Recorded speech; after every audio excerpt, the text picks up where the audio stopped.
TikTok's such a weird place. I'm sure most of you have seen the trend that's existed since the inception of the platform where thirsty teenagers make those videos like, I would be a bad boyfriend because I'd love you too much, or you shouldn't date me because I just love you too much. You'd be suffocated with my overwhelming love.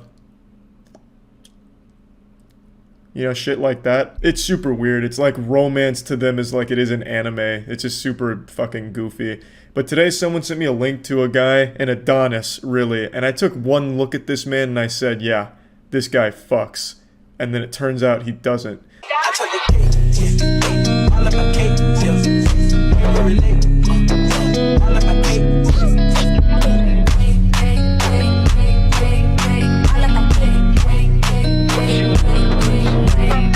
A lot of his videos are just about relationships and why he's not in one, and why he would be a shitty boyfriend.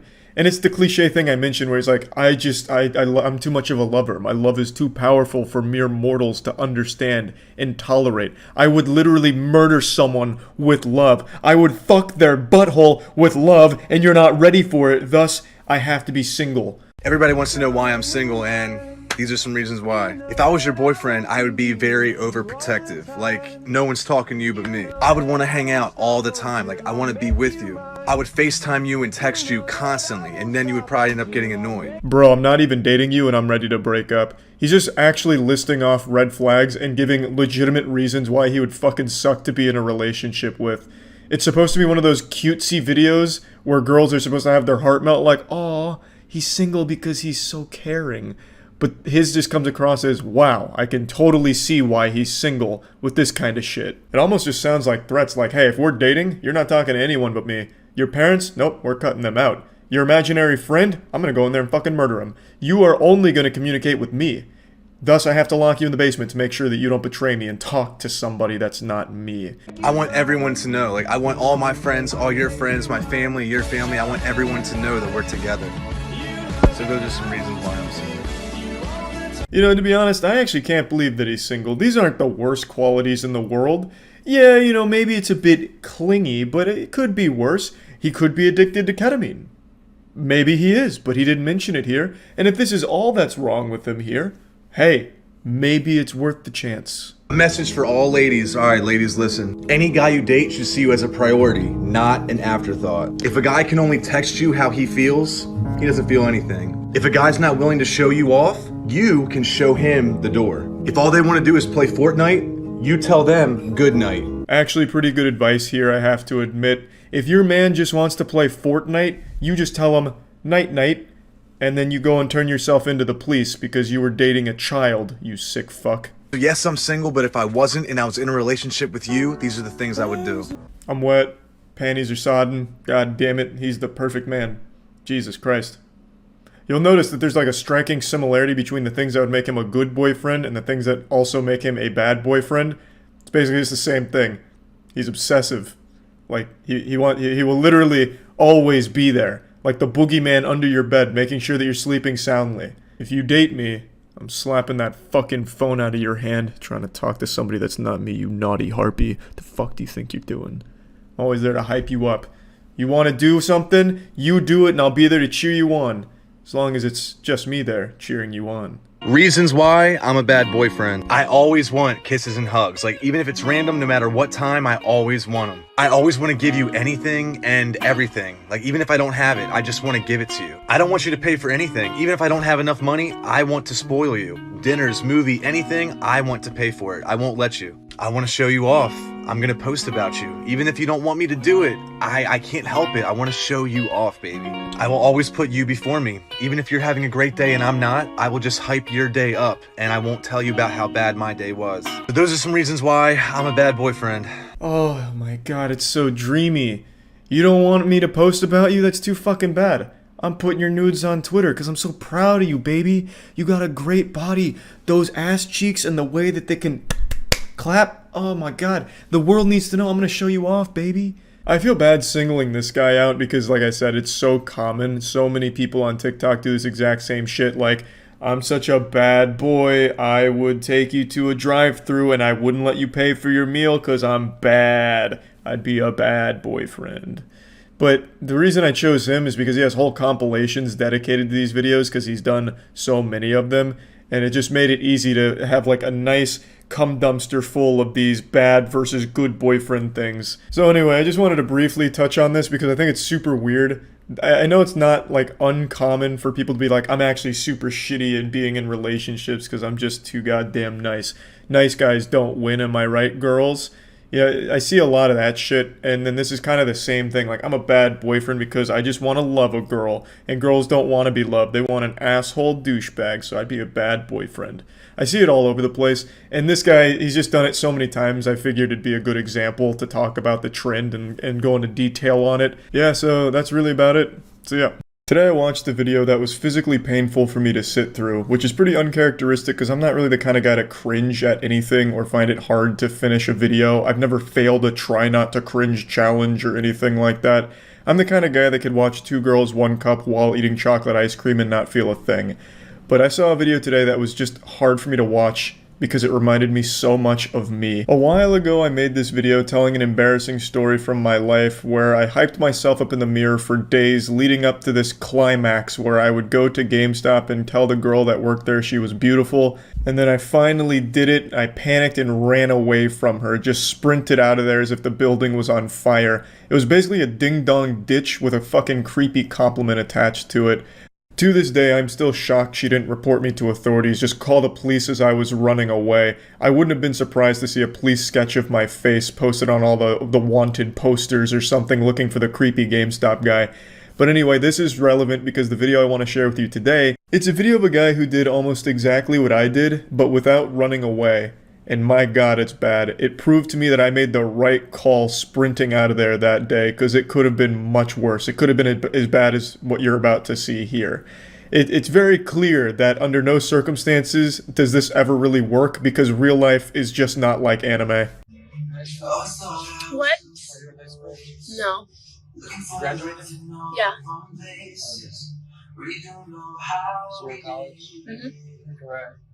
Kent. That's right. Yeah, it's about 40 minutes. This guy's smooth, the small talk is going well, you can see that she's really engaged in the conversation and enjoying every second of it. This is, I think what the pickup artist community calls the Shogun method. It's like a forbidden jutsu because it's deemed too powerful. It makes women just want you all the time and you drown in sodden panties. So the Shogun method is just outlawed in most countries for being just too strong. But this guy, he's breaking all the rules. He's busting out the Shogun method right here, right now, and you can really see just how effective it is. 19.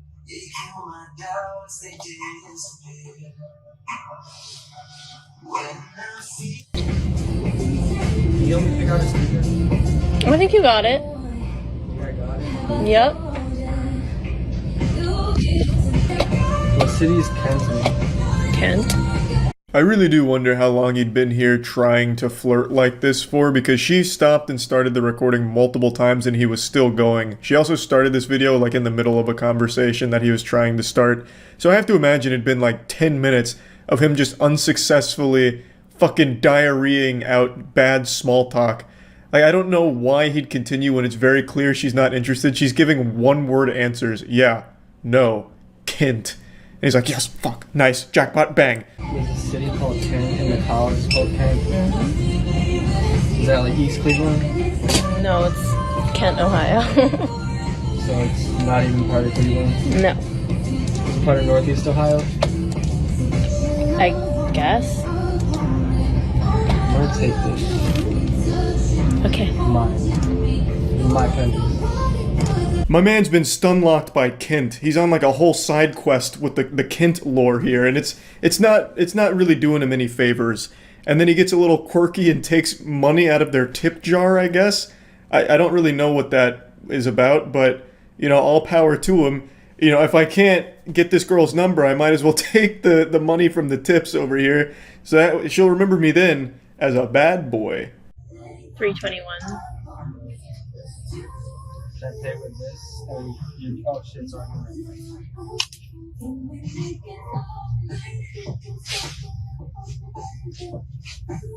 Is both these mine? Oh yeah, yeah.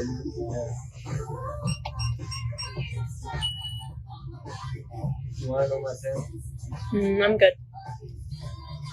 Damn. Shucks, I can't believe that one didn't work. You know, they say chivalry's dead, but come on, this guy's doing his best, offering to give away his PIN number to her. I mean, that's sweet. There is no doubt in my mind this guy doesn't give a fuck about stickers. He came in here because he must have seen her when he was walking by. I think this is a hot topic, I'm not sure. And he's like, oh my god, I've got to go in and at least try. So he just sat there for a little bit. He's like, I can do this, I can fucking do this. He went in there, panicked, and grabbed a handful of fucking Adventure Time stickers or something. He's like, oh my god, shit, I have to commit to this.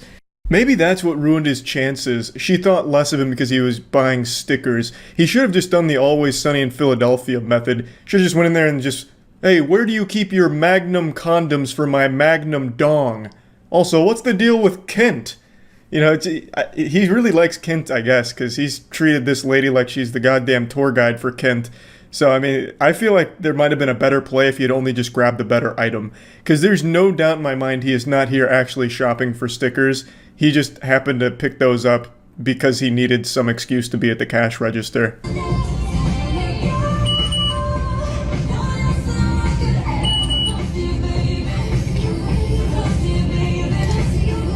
you want your receipt? I'm okay.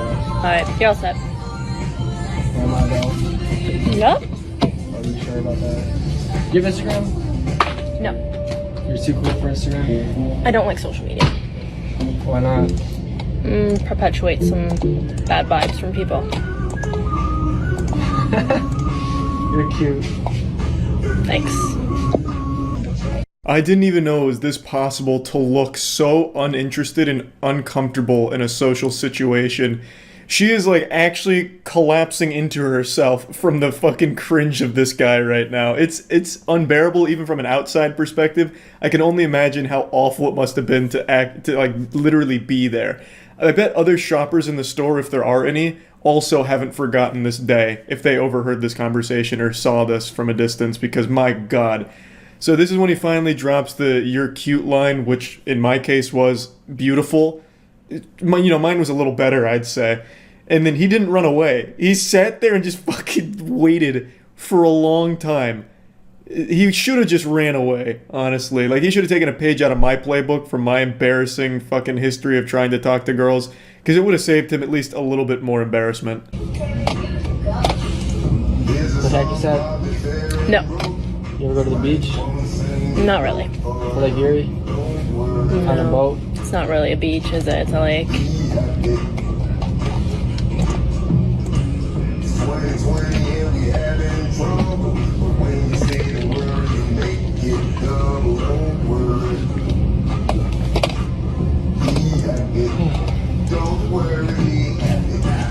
You can start to feel the desperation setting in as he knows that he needs to get out of the store quickly before security gets called, so he just starts talking about items he sees around the store like a game of I Spy. The hacky sack. You like hacky sack? Fucking feet? Do you like feet? I'm wearing shoes. Do you like my shoes? You know, you can really see that he's trying his best, but knows that, you know, the clock's kind of running out here. It ends kind of in a bit of a cliffhanger because you can hear him sigh, so you know he's still there. And I have to imagine that he probably just walked away after this because there's no follow-up or anything. So hopefully that's like the happy ending here. She didn't have to continue being bothered.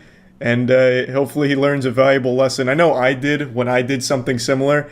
So I can only pray that he also learned the same lesson. Just don't really bother people while they're trying to work. You're not the main character in the world, so stop acting like it. Anyway, that's really about it. So yeah, I'm deep in the rabbit hole of unsuccessful and embarrassing flirting, and it's made me really appreciate that I grew up in a time where cell phone video was a fucking sci-fi concept. If you ever tried to take a video with your Motorola Razr back in the day, it came out looking like a picture of Sasquatch. So I got lucky that cell phone video wasn't really common back then, because if it was, I would have been in every cringe compilation for the next 15 fucking years. But I am super happy that now everyone records everything, because it's really pushed us into the golden age of cringe. Today I'd like to share with you a video that also reminds me a lot of me when I was younger, where I believed that I needed a shtick, something that makes me unique from other people to stand out in front of women. I chose the mysterious anime character, and the guy in the video you're about to watch chose the Joker. I've already told this story before, but I'll give you a brief lore recap. In my freshman year of college, I completely reinvented myself to emulate the mysterious anime characters from shows I used to watch, because they always got the big-tittied 2D waifus, so I thought if it worked for them, it'll work for me. Women must love it. They didn't. I just became the creepiest guy at my college. I refused to communicate with anyone there. Anytime someone asked me a question, I wouldn't respond. I'd just stay silent. I even remember there was one time it was raining outside after one of my classes ended, and we were all waiting under the, overhang of our classroom for it to just at least stop raining a little bit, and people with umbrellas left. I had an umbrella, but I was still waiting with everyone, and then I thought it would be a good idea to take my shirt off and walk through the rain. So I did that. I fucking ripped my shirt off like Hulk Hogan, threw it in the trash, and just walked shirtless through the rain all the way back to my dorm. Because in my head, it was a cool idea where the girls in my class would be like, wow, this is a mysterious guy. Why'd he do that? This is amazing. This is a bad boy. I gotta get to know him. That wasn't the case. I probably just came across as a fucking weirdo. Yeah, I'm getting sidetracked already. This video is bringing out the demons. What I want to show you today is a guy who tried to pretend like he has the Joker's laugh in front of his coworker, because I guess he thought it'd be a good idea. I've been told that my laugh is very reminiscent of the Joker. Of the Joker, yeah.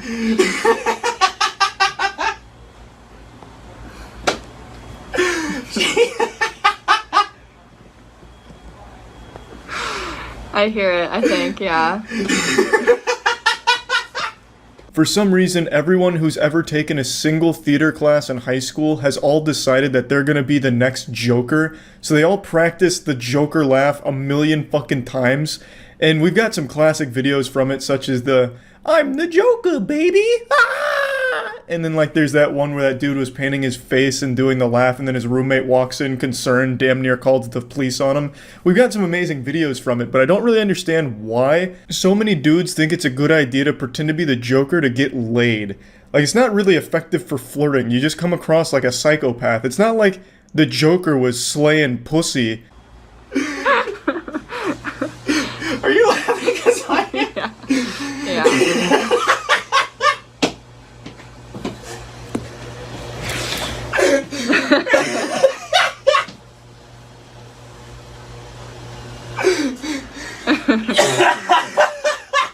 The fake laugh from her here is painful, but he's doubling down. He's cackling. I have no doubt he practiced this in the mirror moments before unleashing it in the wild here. He said, "Today's the day. I'm gonna show her my Joker laugh, and then we're getting married by the end of the week." When I think of the Joker these days, I don't even think of the actual character anymore. I just think of videos like these and those goofy Facebook Joker memes from lonely dudes who are just down on their luck because the girl they like got a new boyfriend. So they post things like, "Fuck the fucking fuckers before the fucking fuckers fuck you," which is a classic. I'm pretty sure that actually comes straight from Confucius, but they slapped it on a picture of the Joker. But it really is such a shame to see what the Joker has become online. This is the legacy of the Joker now. I still think the Joker is an extremely well-written villain, but my god, it's become like a symbol of cringe on the internet because of videos like this. Are you still on the clock? Yeah! Okay, go fucking work! I need a drink, I can't breathe! God. I can't fucking breathe! It's like, what the fuck, why so serious? Oh my gosh. This guy is now going to have to do this every time he laughs at work. He will never be able to just normally laugh again. He's always going to have to be in Joker mode because of this. Otherwise, she'll know it was all a ruse, an act. and he doesn't actually have a laugh reminiscent of the Joker. But anyway, I just wanted to share this video with all of you because I think it's another valuable lesson to learn that you don't need some unique shtick about yourself in order to stand out in front of girls. You know, I used to think you did, which is why I pretended to be a mysterious anime guy. You don't need some quirk like the Joker's laugh or anything. You can just be yourself without having to put on this kind of song and dance like, hey, look, I'm the fucking Joker, baby. You know, and it's probably better you don't do that.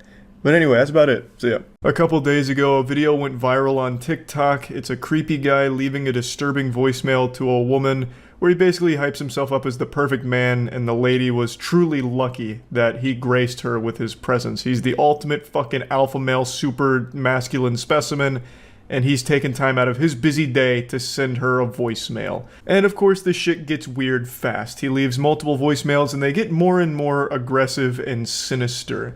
Now, I don't want to spoil anything, but there is an interesting story here, full of a lot of twists and turns. It's like fucking Fight Club, but for a shitty pickup artist. Yeah, hi there, Olga. It's Dimitri. Sorry I had to leave such a rushed message with you when we met the other day. I just want to quickly give you my phone number, and I had to get the heck out of the area. Meet Dimitri the lover. He's the reason your panties are sodden right now. Be honest, if you received this voicemail, would you be able to resist him? Nobody can. No one has that kind of willpower. You would have to fuck him on the spot. So suave. And he's truly an expert of his craft. He makes himself sound so dark and mysterious. I had to give you my number and then get out of there. I had to get the heck out of there ASAP. I had to get out of town, scram and skedaddle. Why? What was so urgent that you needed to flee? What was the rush? Were you being chased by Batman? I mean, he sounds exactly like the Joker in the Dark Knight trilogy, so maybe. In any event, I figure I better leave you a more detailed message and explain why I approached you. I am single. I have no trouble meeting women. I mean, women approach me 6-7 times a day. But I'm very particular about what I like. You're extremely elegant. If a guy tells you he has no problem meeting women, then he has no problem meeting women. That guy is slaying pussy left and right. Dude probably has a threesome waiting for him at home, and you are lucky that he stepped away from that in order to talk to you. Spoken like a real alpha male here. No doubt this man's getting approached 6 to 7 times a day. No doubt in my fucking mind. That's probably on the low end. That's probably like during the off season. But I bet when spring break rolls around, maybe even St. Patrick's Day, he's getting upwards of 20 offers for sex. I couldn't take my eyes off of you, and your friends were very jealous. Even if they say they weren't, they were envious of the fact that I approached you, and I was very taken by you. Elegant women are very rare. I'm Greek, and I'm very particular about what I like. So I'm giving you an opportunity here. Sounds like he's about to pitch an NFT scam to her. It's like he's trying to sell her on some kind of multi-level marketing scheme. This dude talks like an anime villain who's explaining his plan to the protagonist. He's just so fucking weird. It sounds like Die Hard 3 every time Bruce Willis would pick up the payphone to talk to the terrorist. It's just so, like, unnerving listening to this guy talk.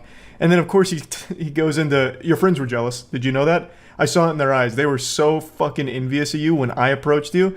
They might say they weren't jealous, but that's just them lying. That's how you know they were actually really jealous. I don't know if you pick up the messages on the weekend, but I'm working on a movie script, so I'm pretty much around all weekend doing that. I left you my number, 416-9184. This looks like a landline, and if it is, you may not get the message till Monday. But when you do, call me, and then we'll get together for coffee and chat and let the romance begin. What a great way to kick off a relationship. Let the romance begin. That's such a bold statement. It immediately lets the person know, I am here with romantic intent, and it's time to commence. Let the pussy flow, please. Where's your vagina? This is where the romance starts. Come on. Didn't you hear? I said let the romance begin. I think it's extremely effective. He's reinventing the relationship meta here. No guesswork anymore. Once they say let the romance begin, well then that shit better start. It's so fucking good. It's like a terribly written line in an old video game. Like some Resident Evil 2 shit. I would also love to read that movie script he said he was working on. I bet it was an actual masterpiece up there with The Room and Citizen's Kane. But unfortunately, I think we all know he wasn't actually working on a movie script. He just said that to seem interesting and cool and unique. He was most likely just sitting in a dark room in his shit-stained underwear after hyping himself up in his bathroom mirror for over an hour, working up the courage to finally call the woman who made a grave mistake of giving her phone number to this psychopath. You look very taken aback by my approach, and I hope that isn't timidness. I hope it was just a little bit of shock at being approached so directly, because I don't really date timid women, because I'm a very direct, very passionate, very assertive man, and I want a woman who's very independent and strong. So anyway, we'll talk about that, but I just wanted to formally introduce myself. Now I have. I leave the ball in your court. You call me as soon as you have the courage to. Okay, Olga? Talk to you soon. Bye. This is a man who can date any woman in the world, and he's chosen her. How can you be so lucky? Some people win the lottery, some people win Dimitri, and you could argue that they're both about equal in terms of how lucky the person was. So, let me go ahead and reveal the big twist here.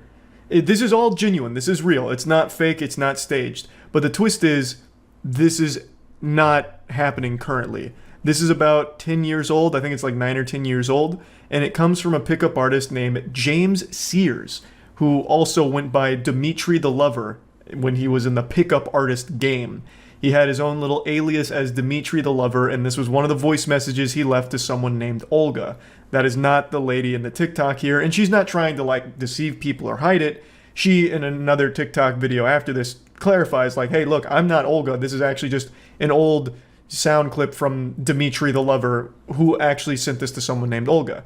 Now, James Sears, Dimitri the Lover, is in jail now. The most shocking thing I'm sure you've heard all day. I'm as surprised as you are. He was arrested for a bunch of hate speech related things and then rearrested after breaching parole. Now, I'm sure you all have a picture of what this guy looks like in your head right now, and I'm about to show you what he actually looks like, and I bet a huge amount of you are very close to what he looks like in the real world. He looks exactly like what you expect. Almost exactly like what I had pictured when I first heard this. So here he is. It's fucking wild, huh? He looks exactly like the caricature of a bad, goofy, creepy pickup artist would look. Hi there, Olga. It's Dimitri calling again, the guy from the street. I left you a message several days ago. You said you were interested. Now, here's the way I work. I don't like leaving second messages, but I like you. You're a very elegant woman. You're very attractive. But, you know, I don't play that game. I know your friends tell you not to return calls. You're playing games like you see on stupid TV shows. So here's how it's going to work. You just made Dimitri leave a second voicemail. God help you. Your soul is in jeopardy now. Dimitri doesn't like to leave 2 voicemails. In fact, the last time Dimitri left 2 voicemails, he cried. You gonna make him cry again? Dimitri doesn't like to cry. You can hear him starting to get angry. He starts saying, this is how it's gonna go. So we're getting to experience in real time the transformation of a nice guy into a bad boy. It is now 4:30 on Wednesday. Now, I'll assume that you've already left work, because, you know, some people leave early, and I'll grant you that. But if I do not receive a phone call back from you by 3 o'clock Thursday afternoon, I'm no longer interested, and you can erase my number. I don't play games like that. I'm completely single. I'm very intelligent. Hey, listen, Dimitri, you don't have to tell us that you're intelligent. We all get that impression here. Just listening to you, I think we can all recognize that your IQ is at least 5 figures. Like, that shit is huge. That is a galaxy brain you're working with. I'm great in bed. I make great money. Believe it or not, I'm a complete catch. I've only been single 4 months. I had a long-distance relationship. You know, went a year. It's very tough to maintain it like that, and it didn't work out. There's nothing wrong. Undoubtedly, he is the complete package. This truly is a huge catch here for Olga. I can't believe the long-distance relationship didn't work out. I bet this guy was doing everything he could to make it work. But it is difficult to keep that going when the long-distance relationship is Dimensions with that 2D waifu kind of shit. But, you know, I'm sure he had a good time and it was mutual. And now Olga had a chance, but she blew it. You know, she didn't call back in a timely fashion, and Dimitri had to leave 2 voicemails, and from there, the whole ass was blown off of this operation here, and there was no salvaging the relationship. They could have been a great couple. They could have been married by now. And this is where the TikTok video ends, but the legend of Dimitri the Lover doesn't stop there. There's actually still quite a bit from Dimitri the Lover, but I won't get into it today because there's a lot. He was kind of popular on the internet as a punching bag. I was vaguely familiar of him like 10 years ago or something. I knew the name at least a little bit. So there is more, but we won't go over it today. Maybe at some point we'll go through more of his voicemails and shit that he used to do, but for now, that's about it. See ya. I don't care what your plans were for today, they're about to change. So call in sick to work, and I don't give a shit if it's like the biggest day of your life, your wife's in labor right now, delivering your brand new baby into this world, you're on the way to the hospital right now to be supportive and help. You're about to pull over, because I'm going to show you a man that's going to make you too horny to function. You're going to black out from pure ecstasy. I'm talking, of course, about Dimitri the Lover. A couple days ago, I gave you just a small appetizer, a little taste of Dimitri the Lover, and my god, it tasted like ass. Now, I mentioned in the last video, Dimitri the Lover was actually an alias used by a pickup artist named James Sears. James Sears used to be a name that'd strike fear into the hearts of women everywhere. He's like the boogeyman. But if the boogeyman was like 5 times scarier, he looks like if Tommy Wiseau and Harvey Weinstein did a fusion dance. And yes, he has been rearrested, like I mentioned, but today I wanted to finish the voicemails that he left because in the viral TikTok video we covered, it was only half of the story, and I think it's not right that we don't get the conclusion here to this wonderful fairy tale of sadness and disaster. This dude, I have to imagine, was collecting restraining orders like Pokemon cards back in his prime. Like, goddamn. So, we're picking up right where we left off. I had a long-distance relationship. You know, went a year. It's very tough to maintain it like that, and it didn't work out. There's nothing wrong with me. Matter of fact, I'm one of the few men in the city that has nothing wrong with him. It's about time, finally, a man with nothing wrong with them. A sane, rational, nice guy. I don't even know why he brings up a long-distance relationship that failed. I guess he's just still very upset about it, and you can still kind of hear that pain in his voice. It's just an old scar now, a battle wound that he can't help but pour salt in. Oh yeah, the relationship failed all because of her, no fault of my own. There's nothing wrong with me, she did it. But it doesn't bother anymore, I'm completely over it, I've moved on, I swear to God I've moved on. I've had sex 50 fucking times a day ever since, and I'm much happier now, I fucking promise you, and don't you ever question whether or not I'm happy about it. Also, I have to doubt whether or not this relationship ever existed in the first place. This seems like another classic manipulation tactic from pickup artists where you're supposed to make yourself look as pathetic as possible in front of a woman, hoping that she feels bad enough to have sex with you. So I'm giving you that 3 o'clock deadline. If I don't hear from you, you lose my number. I'm erasing yours right now, so you won't be hearing back from me. So that's it. 3 o'clock tomorrow, or you can just completely forget it. Actual serial killer vibes coming off of this guy here. Straight up the Riddler from the new Batman movie. Hitting him with the less you have of it, the more valuable it becomes. But instead of the answer being friends, in this case, it's brain cells.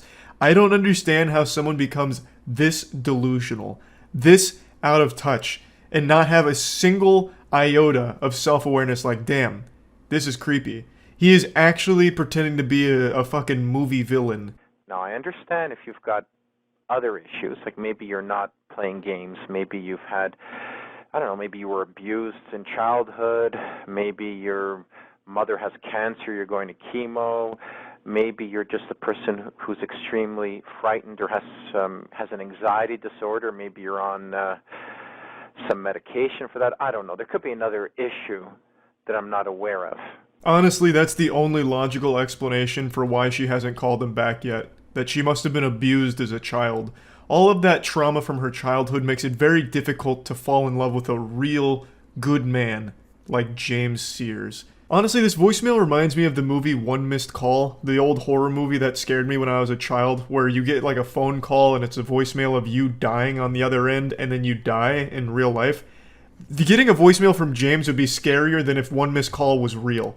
Like, this guy is so unbelievably creepy. He's making my butthole pucker. Like, I just feel like I'm going into fight or flight mode just listening to this voicemail from the outside. I briefly hinted at deeper lore in the last video with the whole James Sears anime, and once we're done with the voicemail, I'll get into it a little bit more, but he actually had his own weird, creepy newsletter too. So it wasn't just directly harassing women and making them feel unsafe, he also did it using writing as well.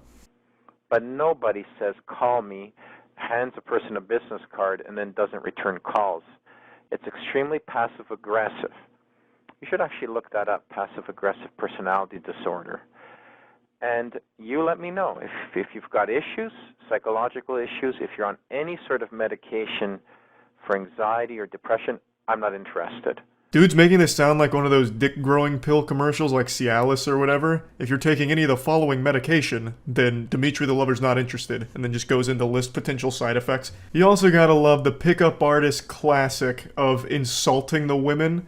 Oh, you should look into passive-aggressive personality disorder. I am a licensed psychiatrist, so I'm diagnosing you, in fact, with that personality disorder. And you're lucky that I'm even taking the time to continue talking to you because you're diseased. You're filthy. That is an actual pickup artist staple. Just point blank insulting women and being obnoxious assholes and expecting sex in return. Just like, hey, you stupid bitch. You disgusting harpy. I bet you suffer from loose pussy disorder. But whatever, I'm a nice enough guy to give you the time of day. So when are we fucking? It's so baffling to me, because almost every pickup artist guru I've ever listened to recommends some type of manipulation tactic that includes belittling and insulting the woman. And you can see it on full display here in these voice messages. Okay? But if you're psychologically normal, and you haven't called me because there's been some horrible thing that's happened in your life which prevented you, that's fine. But otherwise, don't call me. Okay? Bye. Yeah, that's right. There's only one excuse for not calling Dimitri the Lover back, and that's if you've been kidnapped, or maybe severely injured by a falling meteor or something. That's the only possible explanation for why someone wouldn't return Dimitri the Lover's phone calls. I love that perspective. Oh god, she hasn't called me in a week. Something must be wrong. She must have been kidnapped by terrorists. I'm gonna have to leave her an angry voicemail about it. It's so wild. She must have been abused as a child. Otherwise, why didn't she call me back? It just doesn't make any sense. I'm just such a catch. I'm the only guy here that is just perfect for her and she hasn't called me back. Thus, something must have gone awry. Maybe she has some kind of psychological disorder. Yeah, that's probably it. She's not sane like I am. So weird. But anyway, that's the end of the voicemails from Dimitri the Lover, at least the ones that I find. This was the director's cut of it. However, that's not where James Sears' story ends. So like I briefly mentioned, James Sears had a publication that eventually got him tossed in the slammer. That's what he was arrested for. The publication was very anti-Semitic and misogynistic. He was arrested on hateful conduct and then rearrested after breaking parole.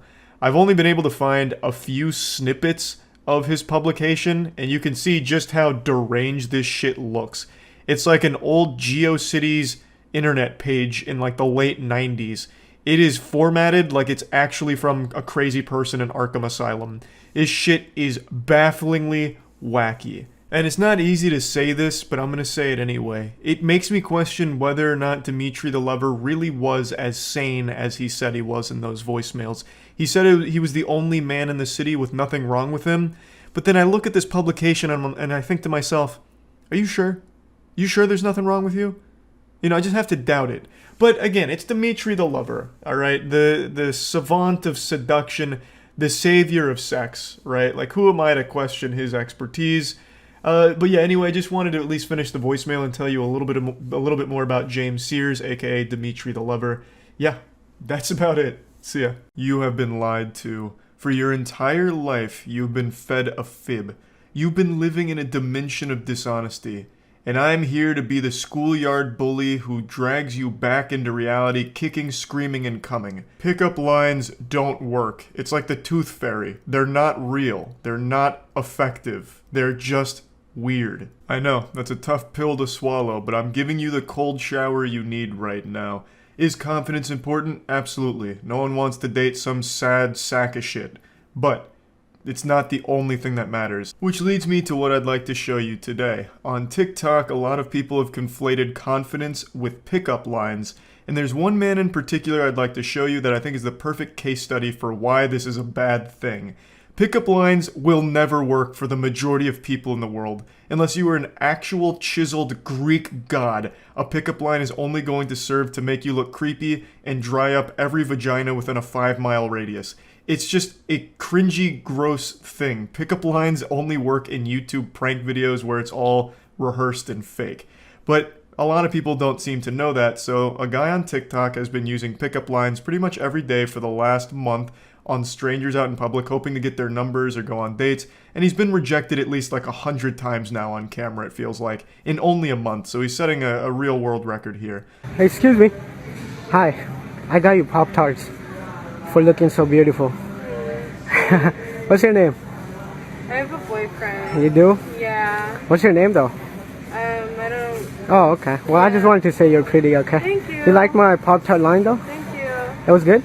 Huh? My Pop-Tart pickle line, was it good? Sure. Yeah.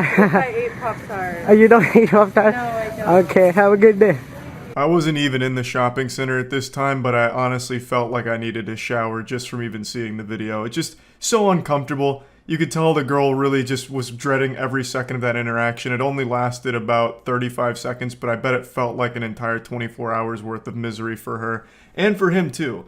Like, this is a guy that, you know, if nothing else can be said about him, he doesn't stay past the rejection. There's a lot of pickup artists that always say, don't take no for an answer, as if they're like some kind of business student at a shitty university who gets the worst advice ever. You know, if you get rejected, you just keep pushing and pushing and pushing until you end up on the sex offenders registry. At least this guy, every time he gets rejected, he throws his hands up and he's like, oh, okay, then I'm done here. Then he says, thanks for your time, and then wishes them a nice day. Honestly, he's just like kind of a trick-or-treater, like, hey, thanks for, the candy. I'm going home now. So that's great, and it shows me he has some level of self-awareness, but it's still some turbo creepy shit here, because he walks up phone in hand, recording them, and for some reason, he always has the light on his phone. It was mentioned in like 4 of his TikToks, like, hey, are you recording? Why is the light on? And then he just denies it, like, no, I'm not recording, just lying about it. But yeah, so he comes up recording them and then delivers some of the worst lines of all time. He calls this one the Pop-Tart pickup line, but it's not really like a classic pickup line. This is rather unorthodox, I suppose. All he did is approach her with a box of Pop-Tarts and said, I got you this for being hot, and then gets rejected. Excuse me. Sorry, this is awkward, but I just had to say you're very pretty. Thank you. Yeah, alright. This was the rejection that started it all for this man. This was patient 0. The first time he went out in public and told a girl she was pretty. Came on pretty aggressive. She said thanks and then walked away. He walked away. You know, that's where that story ends. Not exactly a fairy tale ending. They didn't get married in the end or anything. But for some reason, this started it for him. This was enough to get him interested in continuing to pursue this as his main source of content. Excuse me. Sorry, this is awkward, but you're very pretty.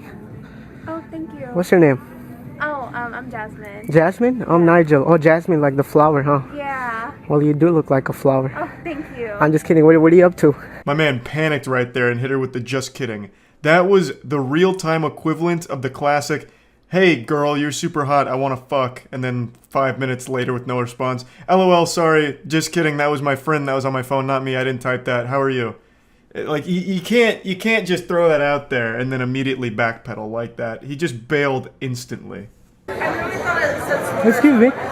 Hey, I was just leaving the store. I had to tell you, you look so pretty. Thank you so much. What's your name? Sherry. What are you up to, Cheryl? Buying a charger. Oh, buying a charger? What'd you do? Did you break your charger or what? Losing them. You losing them? Yeah, what store did you see me in? Are you recording right now? Oh, no, I'm not recording. It's What just is the that? light. It's Ray-Bans. It blinks when it sees cute girls. You're funny. I really thought my man was about to run out of this store Looney Tunes style after getting caught red-handed recording.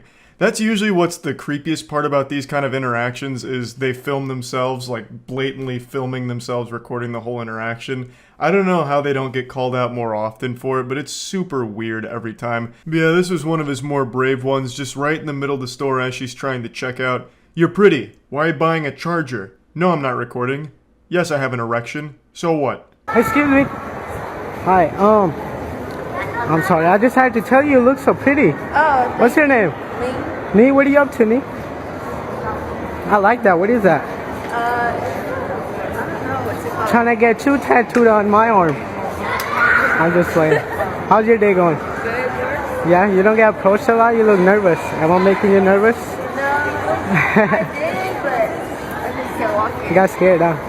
No? No? This one's pretty fucking rough. I can only imagine how scary it would be to just have some random goofball sprinting up behind you, and you can hear him coming too. He's really fee-fi-fo-fumming his way behind her, shouting, excuse me, and then you turn around and it's a guy recording and says you're pretty. That shit's just gotta be painful. Like dipping your nutsack in like piping hot boiling water. Like it just can't be an enjoyable experience. And even he recognizes that, where he's like, oh, you look nervous. You were probably scared. Did I make you scared? I'm sorry. You were scared and nervous. Like he can even rationalize somewhere deep inside of him, like, yep, this was pretty psychopathic shit. I probably did scare her.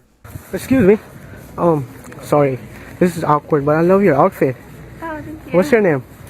I'm actually in a hurry. Oh, you're in a hurry? Well, can I grab your number real fast, you think? I do have a boyfriend. You do? Oh, you're very pretty, by the way. Take it as a compliment, okay?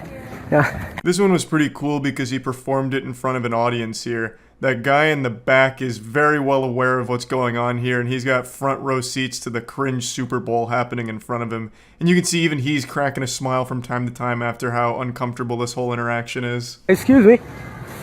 Excuse me. Oh my god, you're so pretty. Thank you. What's your name? Lauren? What are you up to, Lauren? Nothing much. Yeah? What you looking for?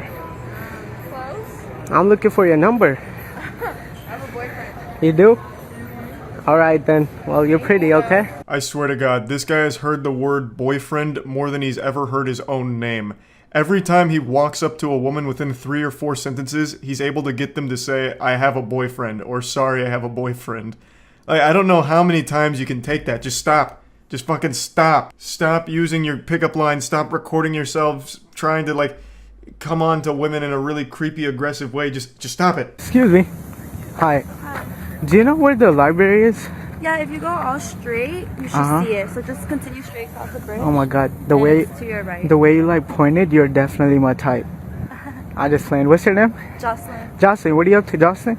I'm actually really late to class. Oh, you are? Yeah. What class you got? Nutrition. Nutrition. Oh, I love that class. Okay, have a good day. Okay, thank you. Well, I mean, he tried. There was an attempt there. The way you just pointed out the library makes you the girl of my dreams. You're definitely my type. Regular old Casanova. I have no doubt shortly after filming, the girl ran back and jumped into his arms. So, which was the library? Sorry, I'm new here. The library? Yeah. Just walk straight like down. It's literally like just walk straight and then it's like that big building right there. Okay, you go here, yeah? Yeah. Oh, okay. What's your name? Mine? Yeah. I'm probably gonna walk by the library right now. Oh yeah? You wanna walk me? Yeah. Sure. You're attractive. Thank you. What's your Unfortunately, in this one, he managed to run into an extremely nice person who was kind enough to invite him to follow her to the library because she thought he needed help getting there. And immediately upon receiving the invitation, he accepts it and gets super fucking weird about it. This will probably be the last time she offers to help a stranger find the library or anything of that nature. It goes on and on and on for like 30, 40 more videos maybe, I don't know, so many. And he's still going to this day. I think his most recent one was only like 4 or 5 days old as of right now, me making this video. So yeah, I just wanted to show this and let you know, pickup lines very rarely work, and going up to random women in public and being super creepy will never work. It's bad. That's about it. See ya. I'm sure all of us have been lonely and desperate at some point in our lives. It helps build character. But very few of us will ever have the same level of courage as this man I'm about to show you, to step up and do something about it. He said, "Dag nabbit, I'm tired of being alone, and I'm ready for a girlfriend." So, he used his 6th grade choir experience as well as finding an acoustic royalty-free song off Facebook and then created his masterpiece, a song that dwarfs every other song that's ever come before it, and he sent it to a random girl off Twitter, hoping that she'd marry him, I guess. I don't really know. Let me go ahead and show you. Hi. So, today on Twitter.com, a man sent me a very long DM about how he found my account and decided to write a song about me. And they say romance is dead. Who doesn't want some greasy stranger somewhere in the world writing a song about you? I think that's beyond chivalrous. Also, this is something I've talked about briefly, but it's wild. If you're just a woman on Twitter just existing, dudes will DM you sometimes and just give you money for the sake of existing. It's called pay piggies. It's fucking crazy. It's such a wild atmosphere. But unfortunately for her, he wasn't giving her money. He was giving her, like, the opposite of money. Something that, like, drains her just having listened to it, which is an awful song. Like this terrible ballad you're about to hear. This man decided to continue the message by saying that he's never written a song about anyone, not even his wife, and that he had to ask his wife's permission in order to finish the song.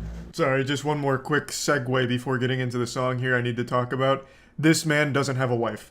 There's a 0% chance of that. This man's probably never even held a woman's hand before. That was absolutely a play to make it sound like he's getting pussy and, like, you know, desirable. Like, hey, look, women love me. I even have a wife, if you can believe that. And I even had to ask her permission to write this song. So, you know, everything's all good. You know, I'm not going behind her back or anything. I'm a good guy and women like me. It's just a weird lie this guy's telling 100%. Whoa, Lauren, you're in your own league. Watched your videos on Twitter just to hear you speak. And yeah, you do sound as cute as you look. Congrats, I suppose. Gets worse. She's not wrong, but there's already so much to digest in just the intro here. So this is very Hey There Delilah-esque, if that was written by a psychopath. You can also kind of just feel the desperation oozing from the lyrics here. You have to be in a pretty weird state of mind to think that this is a good idea under any circumstance, just writing a song about a stranger and then sending it to them as your first contact with that person. That's pretty wild. But let's look at the lyrics, you know. Hey there, Lauren, I watched your videos just to hear you speak. And yeah, you sound as cute as you look. Congrats, I suppose. You know, wow, I'm fucking sweating over here. Very smooth, what a silver tongue. The lyrics are inspired, to say the least, but it almost sounds insulting at the end there with the congrats, I suppose. It doesn't even rhyme with anything there. He just like threw that in as if he's like salty about it, like, yeah, congrats, I guess, you fucking harpy. Lauren, only you know what you could do to my wife. My beautiful children and comfortable life with a push of your will. Move over, Johnny Cash. Hoo-wee. This one's about to bring a tear to my eye, to be honest. Let's go ahead and go over this one as well. A little pit stop again. Lauren, only you know what you could do to my wife, my beautiful children and comfortable life with the push of your will. I wasn't exactly an English major in school, nor did I really study literature or anything, so I've got to tell you, I'm a little confused on the meaning behind these bars here. But they are fire, of course. But what is exactly the meaning behind it? Only you know what you could do to my wife. What is that, like, does he think Lauren's gonna go over there and beat her ass or something, or replace her? I don't really get it. Like, with the push of her will, she could do something to his wife and his kids. The comfortable life I get, like, he'd leave behind his life to be with Lauren. I understand that. I see what he's trying to say there. But then also, let's go back to, like, the beginning here where he said that he needed to ask his wife's permission to write the song. I could see why. It makes a lot of sense why he'd probably want to ask his wife's permission when he's writing a song all about leaving her for a different woman and throwing behind their kids and his life for a random woman on Twitter. I could see why he'd need the okay from his wife for this, assuming she exists, which she absolutely doesn't. But I'm suspending disbelief trying to understand what this all means, because I don't really get it. I think the whole message there is, I would throw my wife in the fucking sewer and leave my kids at school, tell them I'm going to get cigarettes if you just gave me the word, Lauren. If it was your will, I would throw everything behind. I'm ready to risk it all for you. Hey Lauren, are we in common? Are you over trusting? Are you analytical? Do you feel everything? It sounds like I'm listening to the background track of a shitty commercial with that xylophone hit, the ding, that little bell that keeps sounding with the generic acoustic guitar chords behind it.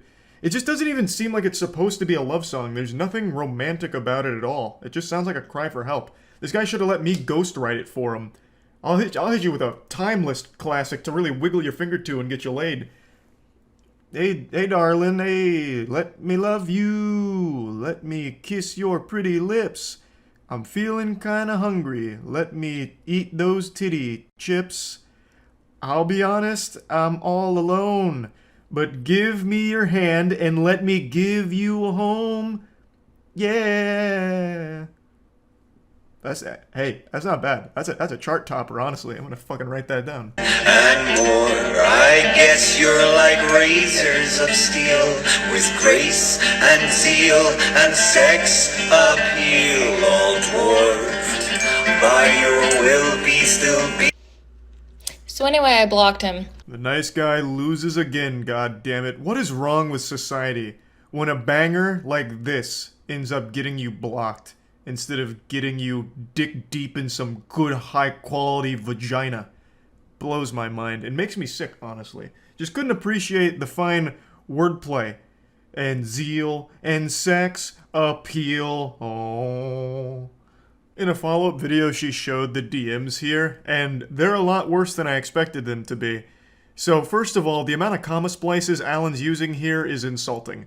So he begins with, "We never met and probably never will, but I had the pleasure of reading one of your articles, and as one does after reading an article, I looked up the writer, in this case you, first hit Twitter, and I had a nose around your Twitter, whatever you call it, feed page, I don't know, but anyway, I got inspired by those first 30 seconds or so because you're quite, well, impressive." God, the way he writes, I can immediately picture exactly what Alan looks like. He wrote this while taking a sip of tea with his pinky out and caressing his soul patch.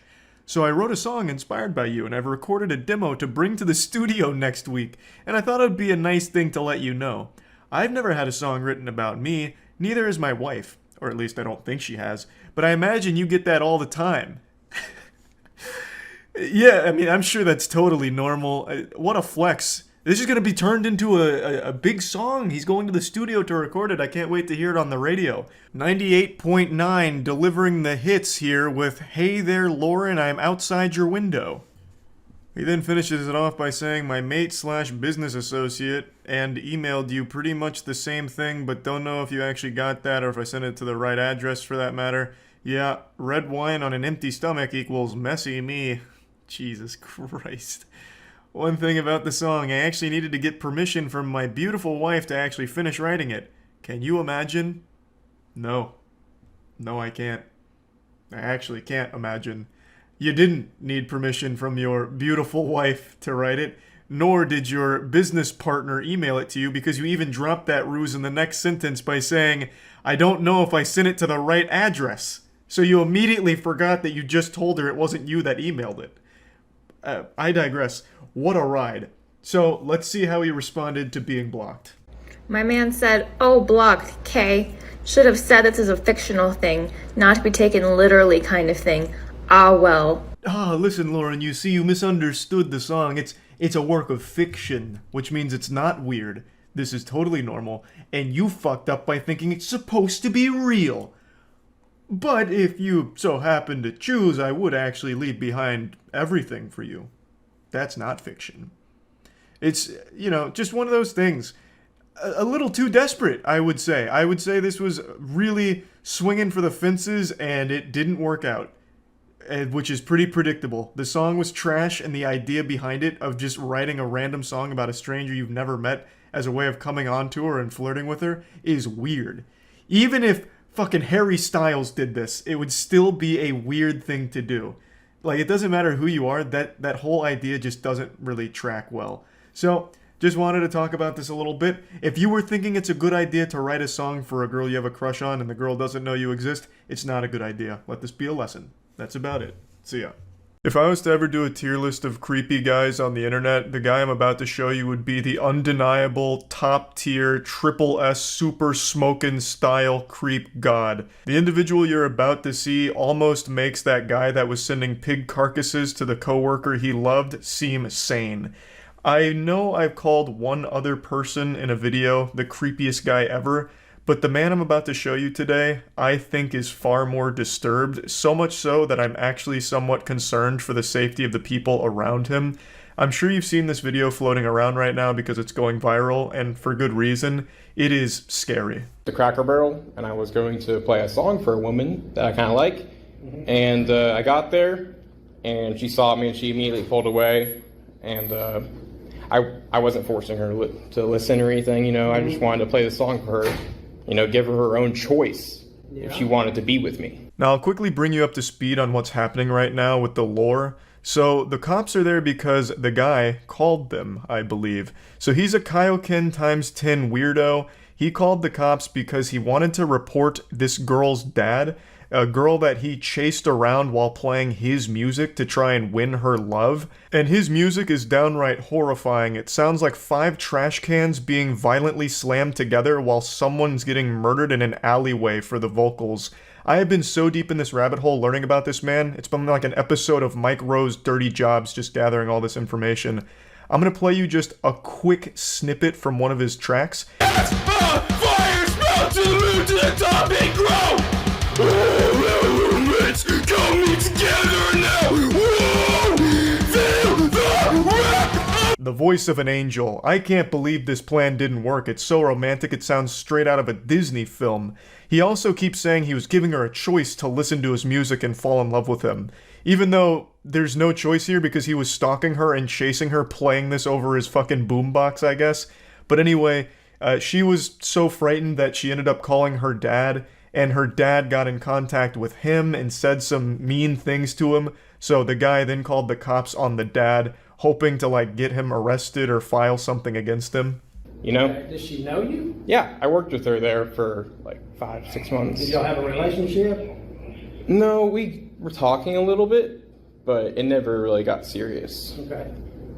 But anyways, I pulled up there, and I was in the other parking lot, and I saw her get in her car, and I was like, oh shoot, it's my moment. So I pulled up there next to her, and she pulled away from me, and so I chased her a little bit, just because, I don't know, women are crazy. Like, I felt like she wanted me to chase her. Do you not think chasing somebody's crazy? Well, it's just like, I only went like a couple blocks down the street. God, it's so sad that women can't appreciate a good, nice guy like this. Women are so weird. How can they not appreciate a complete psychopath chasing them around for a few blocks while blaring music that sounds like the soundtrack to a slaughterhouse? Just saying, don't you think chasing somebody's crazy when they obviously don't want to? Well, I had my song playing, and I wanted to like her to hear it, maybe. Well, apparently she didn't want to hear it, right? So what else happened? Let's get on with this. His complete lack of remorse and disconnection from reality is startling. Oh no, it's not weird, like I'm not weird. Why are you trying to say that I'm the crazy one for chasing her? I had my song playing. Oh, did I forget to mention that? My song was playing, so now everything's justified. Like, I wanted her to hear it so she'd have a choice to fall in love with me, obviously. Her father called me up, and he made some threats to me and to my life. Okay. And so I just want to have his name on file. What did he say to you? I think he said he's going to stab me, but he's like cussing at me. He said that, or he did say that? He says, I'm going to do something to you. I swear I do something to you. For chasing his daughter? Yeah, but it wasn't chasing. It was like going down a couple streets. Like, that's like fun to women. Like, women like that. A little bit of excitement. No, they don't. Fucking unhinged logic. No, I wasn't chasing her. It was like minor stalking. You know, that's nothing. Women love to be stalked. Like, it's fun to them. It's exciting. God, what an absolute lunatic. So yeah, the dad calls, apparently made threats against him because I'm assuming his daughter called him in a panic, like, holy shit, this guy's coming after me, and I'm fucking horrified.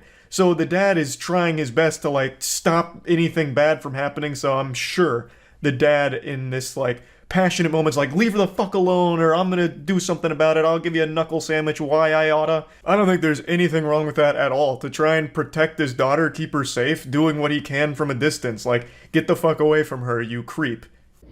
Well, women don't like to be chased. What about, like, if I was a father, I'd probably tell you the same thing. What about, like, BDSM porn, where women like to have rape fantasies? Well, apparently this girl doesn't. Well, who knows? Most women do like having rape fantasies. It took us only about a minute for him to start mentioning rape after talking about stalking and, you know, downplaying how stalking's not a big deal. Immediately brings it to BDSM and rape fantasies. From fucking out of nowhere. Oh, you're gonna call me crazy for chasing her? Well, what about rape?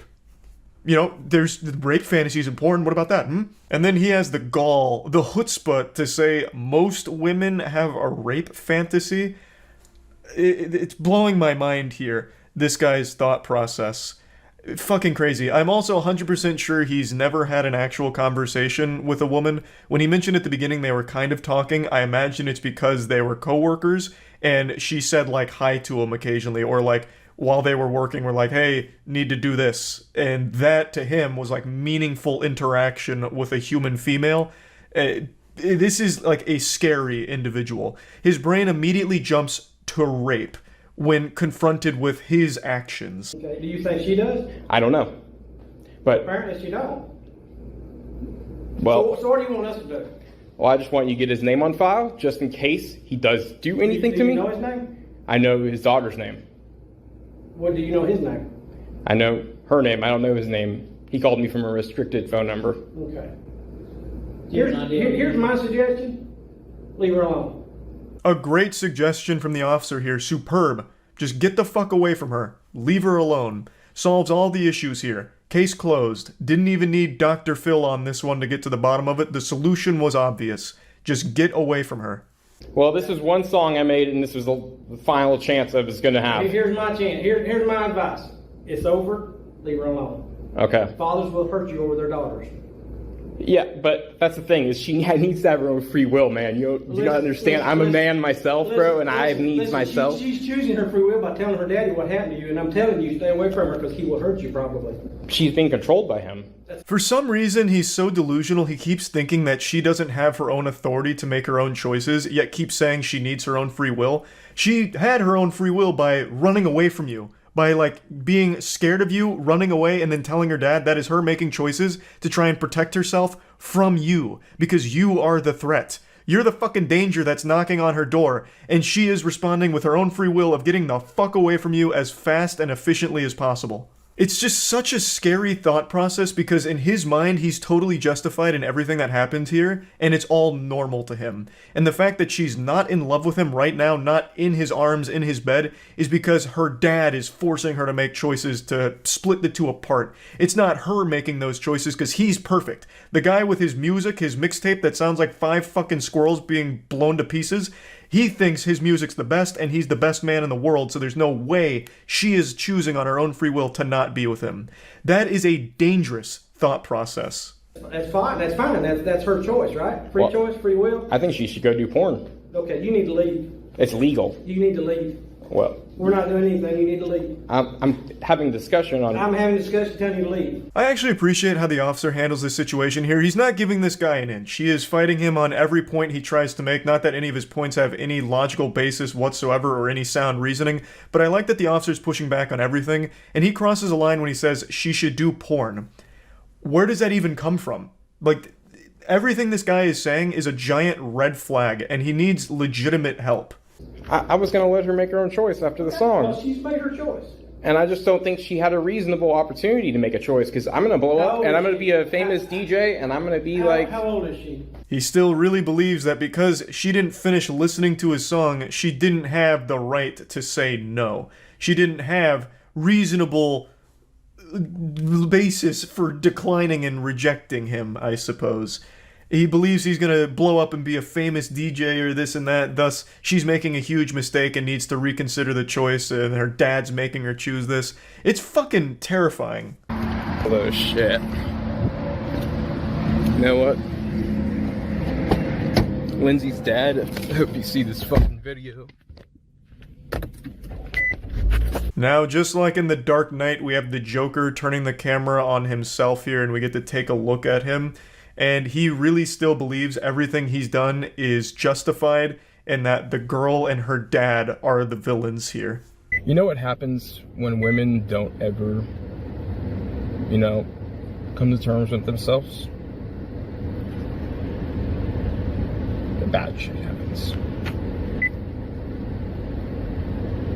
I don't know. Something the cops want to deny. And this right here I think should be taken very seriously. This is not a mentally well person, and this comes across as an actual threat against the safety of both the girl and her father here. He's already shown that he has no problem stalking women, and I really think this needs to be looked at seriously to make sure that he's not in a position to do harm to anyone around him. It's just very concerning. Me trying to get her to be straight. Something is wrong about that. I don't see why these traditional ass motherfuckers think they can speak shit whenever it's this woke, belligerent LGBT shit that has her right now. I just don't see it. I'm older than her fucking father. That's how I feel right now. Yeah, this rant's really going off the fucking rails. So apparently the girl isn't interested in men, and his plan was to make her interested in men by giving her his love as well as letting her listen to his songs. And when she still wasn't interested, she blames the dad. Like, the dad is the one that's made his daughter not like him, and then says that he is older than her dad. Like, it's so fucking wild. But it is all very concerning to listen to.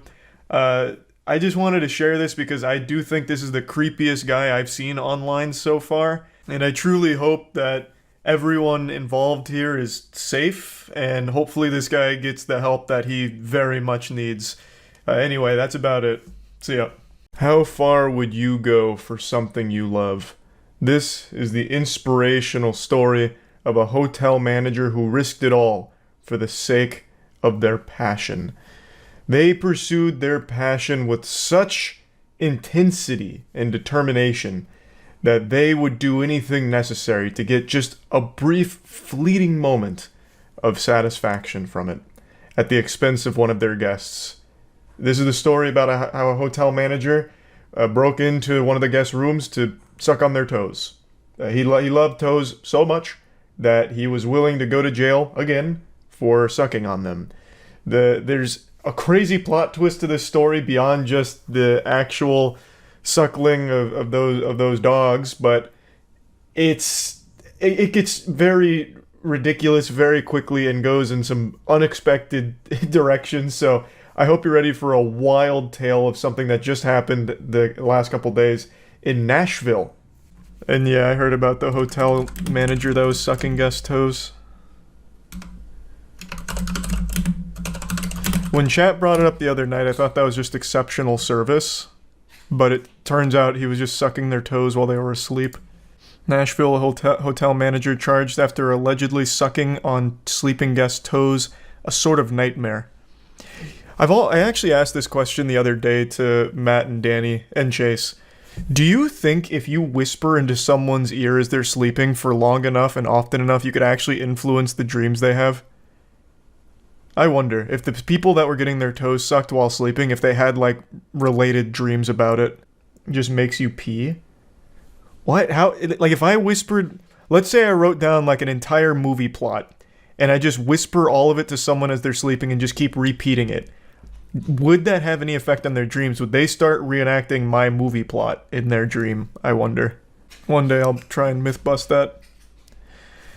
Manager of a downtown Nashville, Tennessee Hilton has been charged with aggravated burglary and assault after allegedly sucking on a male guest's toes while he was sleeping. Oh, was it just one person, or was he like a serial sucker? David Patrick Neal was arrested Friday after hotel guest Peter awoke at 5 a.m. to find the night manager indulging his apparent foot fetish. He's since filed a lawsuit against the hotel alleging sexual assault. Neal cloned the key to Brennan's room and entered during the early morning hours without knocking or announcing himself. What did he think was going to happen? You would absolutely wake up to someone's, like, suckling your tootsies. Especially if you're ticklish. That'd be panic-inducing. I mean, it's panic-inducing regardless to have this creepy fucking weirdo at the end of your bed just sucking your toes. Brennan reportedly screamed when he found Neil sucking on his toes and immediately recognized him as one of the 2 hotel staff members who had been in his room the previous day to help him with his TV. Oh, this was premeditated suckling. He was plotting. And he didn't even wear a mask or anything. He didn't even hide his face. I would have expected him to come in with like a ski mask or something. He looks like someone who sucks toes. Yeah, it looks like his, like, life juice. That's what's been fueling him for the last, like, 10 years. Just a little bit of toe grease. Brennan filed a complaint with police following the incident, and Neil reportedly told officers that he entered Brennan's room because he smelled smoke and wanted to check on him for his safety. Neil did not report a smoke smell to hotel security, and no one else smelled any smoke. Well, it doesn't really explain away the toe incident. Like, I smelled smoke, so I had to investigate thoroughly, so I put each and every one of his little piggies in my mouth. And wouldn't you know it, no smoke. Where's my medal? I'm a hero. Them toes were on fire. He was trying to suck the smoke out of his toes. What a hero. Yeah, like a snake in its venom or something. We just don't understand his ways. He might have very well prevented a fire, and we wouldn't know it. We're too busy judging him. All my life, you just have that sense of security and that sense of peace, right? It's not like you're camping and you have to keep one eye open, Brennan told the local outlet. You have that security that's yours, and when you close your eyes, you feel like you're safe and you're protected, and it was a complete violation. The last thing you would expect at a hotel is someone to sneak in the middle of the night and go to work on your feet. I was just so shocked, Brennan said.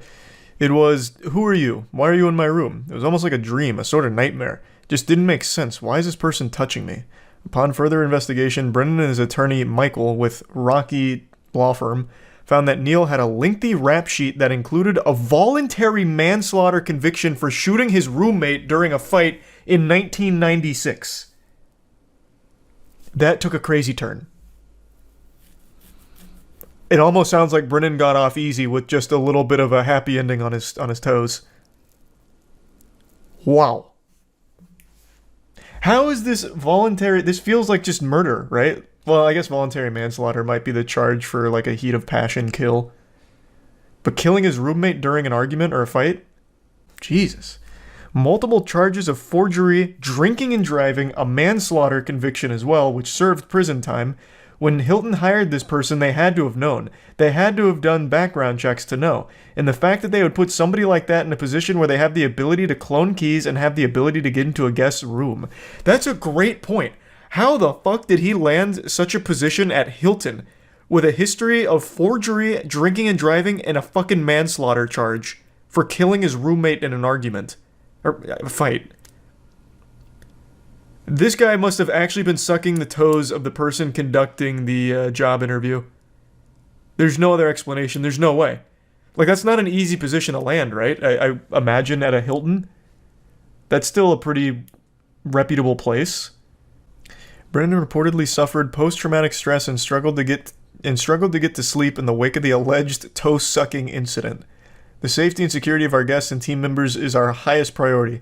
We're working closely with the Metropolitan Nashville Police Department, and as part of company policy, we do not comment on ongoing investigations. I am excited for the time they do, and apologize for the toe-sucking incident. Yeah, I mean, if that happened to me, you bet your sweet bippy I would not be staying at any hotels ever again. I'd just sleep in the car. But then even there, I'm not safe. Just have someone break into the car and just immediately start going to town on my feet. If this happened to you, would you prefer if it was a stranger or someone you knew? Oh, that's tough. I don't know. There's pros and cons to both. If it was a stranger, at least I'd never see them again and press charges, go through the whole song and dance. But if it's someone I know, then there's like that wrestling with guilt. Like, man, I've been friends with this guy for how long? And he did this? Do I press charges? No, I definitely press charges. This is fucking weird, but you know, you have that back and forth. So I'd say maybe a stranger. But then there's always going to be that lingering thought in the back of your head, like, what if he did more to me? Like, I was sleeping on my stomach that night, and I woke up and my ass was a little itchy. Like, I was a little sore. Could he have? No. But maybe. Like, there's still so much wiggle room for what-ifs with a stranger.